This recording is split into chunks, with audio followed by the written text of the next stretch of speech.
Maoist party కేంద్ర కమిటీ సభ్యుడు Chennuru Narayanarao alias Somanna AP DGP ముందు లొంగిపోయారు. దాదాపుగా 36 సంవత్సరాలుగా మావోయిస్టు పార్టీలో కీలక పాత్ర పోషించిన నారాయణతో సహా మొత్తంగా 9 మంది సభ్యులు పోలీసులు ఎదుట లొంగిపోయారు. లొంగిపోయిన వారిలో AOB special zonal committee, divisional, area కమిటీలకు చెందిన మావోయిస్టులు ఉన్నారు. మావోయిస్టుల లొంగుబాటుపై ఏపీ డీజీపీ హరీష్ కుమార్ గుప్తా వివరాలు వెల్లడించారు. ఆంధ్రప్రదేశ్లో మావోయిస్టు కార్యకలాపాలు ముగింపు దశకు చేరుకున్నాయన్నారు. ఏపీ ఇప్పుడు నక్సల్స్ ఫ్రీ స్టేట్ అని హర్షం వ్యక్తం చేశారు. చెన్నూరు నారాయణకు ప్రభుత్వం నుంచి 25 లక్షల ఆర్థిక సహాయం అందుతుందని స్పష్టం చేశారు. మిగతా వారికి 24.20 లక్షలు అందిస్తున్నామని తెలిపారు. పార్టీ చేసినటువంటి తీర్మానాలన్నీ అనుగుణంగా పనిచేయడం అనేటువంటి చేస్తూ వచ్చాను. ముఖ్యంగా శ్రీకాకుళం, విజయనగరం, విశాఖపట్నం, అలాగే కోరాపూట్, మల్కన్గిరి, రాయగడ ప్రాంతాల్లో నేను పనిచేస్తూ రావడం అనేటువంటి జరిగింది. ఈ క్రమంలో అనేక సమస్యలు వచ్చినప్పుడు కూడా వాటిని పరిష్కరించుకుంటూ ముందుకు వెళ్ళడం జరిగింది. అయితే ఇప్పుడు పరిస్థితులు చాలా మారాయి. గతంలో నేను మావోయిస్టు ఉద్యమాలకు వెళ్ళినప్పటికీ పరిస్థితులు ఈరోజు చూసుకునేటప్పుడు పరిస్థితుల్లో చాలా మార్పులు వచ్చాయి. ముఖ్యంగా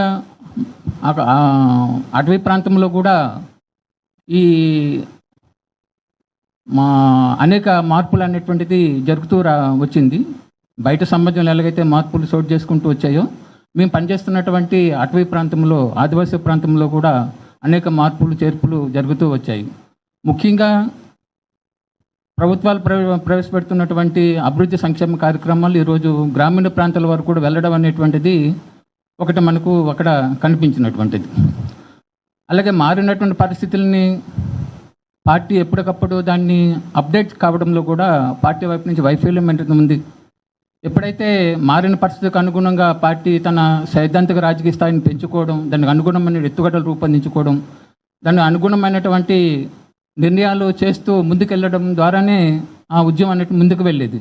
కానీ పార్టీ తీసుకున్నటువంటి నిర్ణయాలన్నీ కూడా అవి వాస్తవ పరిస్థితులు సంబంధం లేనటువంటి పద్ధతుల్లో ఆ నిర్ణయాలు అనేటువంటిది ఉంటూ వచ్చాయి.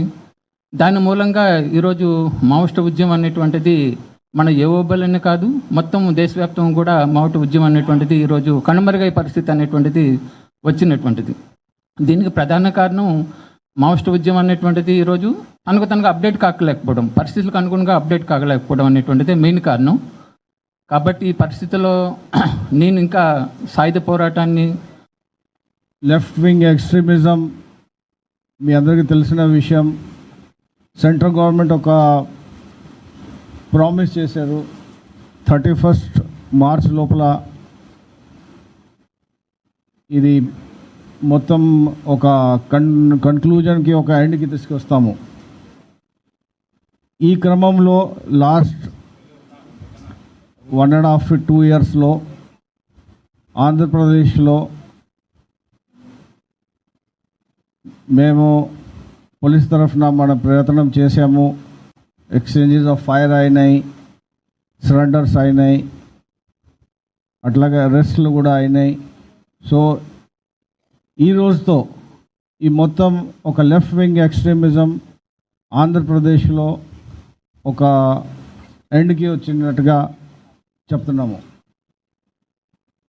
ఈ క్రమంలో చాలామంది కృషి చేశారు, సొసైటీ చేశారు, గవర్నమెంట్ డైరెక్షన్స్ ఉన్నాయి. ముఖ్యంగా మన ఎస్ఐబి ఇంటెలిజెన్స్ చాలా మంచి పని చేసి ఈ మన స్పెషల్ ఫోర్సెస్, గ్రే హౌండ్స్ కానీ, స్పెషల్ పార్టీస్ కానీ అందరు పనిచేసి ఈ ఒక ఎండ్కి తీసుకొచ్చాము.